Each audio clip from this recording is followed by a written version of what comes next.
Assalamualaikum warahmatullahi wabarakatuh. Sebelumnya, perkenalkan nama saya Irodatus Solihah dengan NIM 051. Di sini saya akan menjawab soal UAS Hukum Perundang-undangan. Nomor 1, teknik penyusunan peraturan perundang-undangan itu sangat penting karena menentukan kualitas suatu peraturan. Peraturan yang disusun dengan teknik yang baik akan lebih jelas dan mudah dipahami, tidak menimbulkan mutu tafsir dan memberikan kepastian hukum. Menggunakan istilah bahasa hukum yang tepat dan tegas agar tidak menimbulkan perbedaan penafsiran. Selain itu, struktur peraturan harus disusun secara sistematis sehingga memudahkan masyarakat memahami isi peraturan, serta teknik perumusan norma juga harus menjelaskan serta jelas hak, kewajiban, larangan, dan sanksi yang berlaku. Oleh karena itu, bahasa hukum, struktur peraturan, dan teknik perumusan norma menjadi faktor utama dalam menghasilkan peraturan yang efektif, adil, dan bermanfaat bagi masyarakat. Nomor 2, Pancasila merupakan sumber dari segala sumber hukum negara sehingga menjadi dasar dalam pembentukan seluruh peraturan undang-undang di Indonesia. Setiap peraturan yang harus mencerminkan nilai kebutuhan, kemanusiaan, persatuan, kerakyatan, dan keadilan sosial.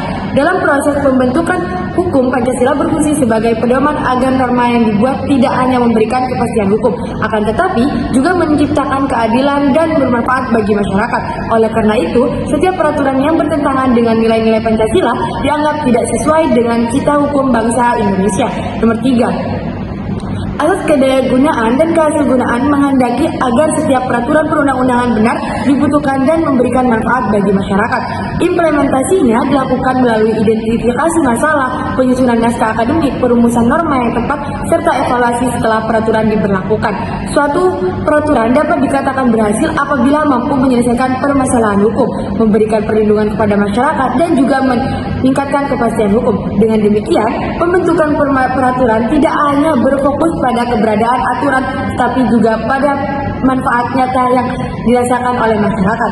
Nomor 4, Prolegnas dan naskah akademik memiliki peran penting dalam membentukkan undang-undang yang berkualitas. Prolegnas berfungsi sebagai perencanaan pembentukan undang-undang agar sesuai dengan kebutuhan hukum nasional dan tidak terjadi tumpang tindih peraturan. Nah, sementara itu, naskah akademik menjadi dasar ilmiah yang menjelaskan alasan, tujuan, urgensi, dan juga pembentukan suatu undang-undang berdasarkan kajian filosofis, yuridis, dan juga sosiologis. Keberadaan keduanya membantu menghasilkan undang-undang yang lebih berkualitas, akuntabel, dan juga mudah diterima oleh masyarakat. Dampaknya, undang-undang yang dibentuk dapat memberikan kepastian hukum serta manfaat yang lebih besar bagi masyarakat. Mungkin hanya itu dari saya, kurang lebihnya mohon maaf. Wassalamualaikum warahmatullahi wabarakatuh.